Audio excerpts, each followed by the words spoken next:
Welcome to Mythic Hidden Chronicles, where history's untold legends come to life. This isn't the Hollywood version of the Wild West. Here, we dive into the raw, untamed frontier, where survival was brutal, justice was swift, and legends were forged in the fire of conflict. Saddle up, because this is a tale you won't forget.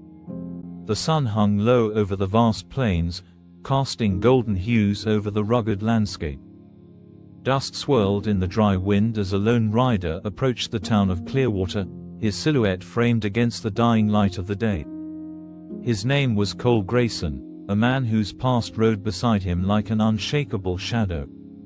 The leather of his duster was worn, his hat pulled low, but his piercing eyes scanned the town with the sharpness of a man who had seen too much and trusted too little.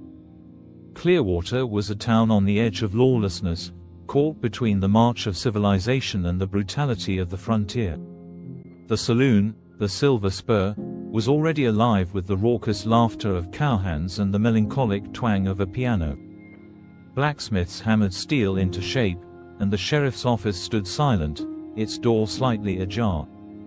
It was a town that breathed unease, waiting for the inevitable storm. Cole dismounted outside the saloon, his boots striking the wooden planks of the porch with purpose. Inside, eyes flicked toward him, gauging the stranger with wary interest.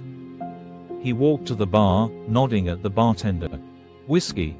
A glass slid his way, and as he took a slow sip, a voice cut through the din. "You look like a man with unfinished business." Cole turned slightly, meeting the gaze of Sheriff Evelyn Hart. She was in her mid-30s, her auburn hair tied back, her revolver resting easy at her hip. There was a sharpness to her, a sense that she had long learned to stand her ground in a world that respected only strength. "Depends," Cole said, setting his glass down. "Might just be passing through." "Clearwater don't get many passers-by," she replied. "Especially ones who carry that kind of steel." Cole's coat shifted, revealing the twin revolvers at his hips.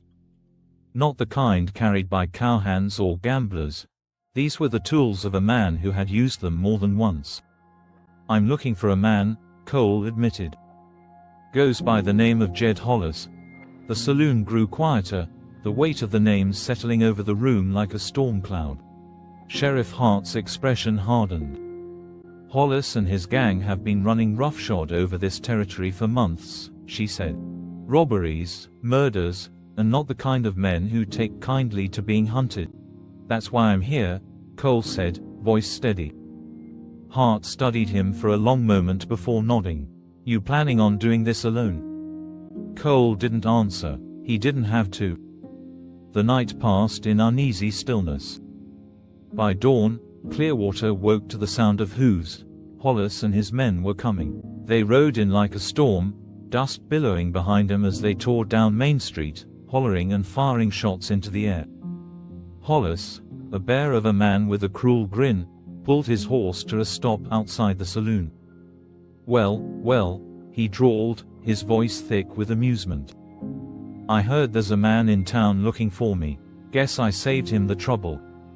Cole stepped onto the porch, his stance relaxed but his eyes locked onto Hollis. "Jed, Cole Grayson," Hollis said, his grin widening. "Didn't think I'd see you again." "Didn't think you'd be fool enough to show your face," Cole countered. Hollis' grin faded. His hand twitched near his holster. The street went silent. Every soul in Clearwater held its breath. Then, chaos. Hollis' hand flew to his gun, but Cole was faster. A thunderous shot rang out, and Hollis staggered, a red bloom spreading across his chest. His gang erupted, bullets flying as townsfolk dove for cover. Sheriff Hart was in the fight instantly, her colt barking with deadly precision. Cole moved with ruthless efficiency, his revolvers spitting fire and death. The dust turned red as outlaws fell one by one. In the end, only a few remained, clutching their wounds, their wool broken. Cole stood over Hollis, who coughed blood onto the dirt, his grin now twisted in agony. "Guess you finally got me," he rasped. Cole looked down at the man who had once been his friend. "You got yourself." He holstered his gun and turned away as the last breath left Hollis' lips. As the dust settled, the town of Clearwater gathered, taking in the aftermath.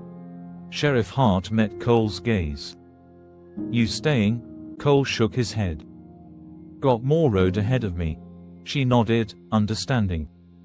"Good luck, Grayson." Cole tipped his hat, mounted his horse, and rode toward the horizon, leaving behind the echoes of gunfire and the weight of justice served. The West had claimed another legend, and the frontier remained untamed. The Wild West was never just black and white, only those who lived it knew the true cost of survival. If you enjoyed this journey into the past, don't forget to like, share, and subscribe to Mythic Hidden Chronicles. What do you think? Was justice truly served, or does the frontier blur the lines too much? Let us know in the comments. Until next time, keep exploring, keep questioning, and keep the legends alive.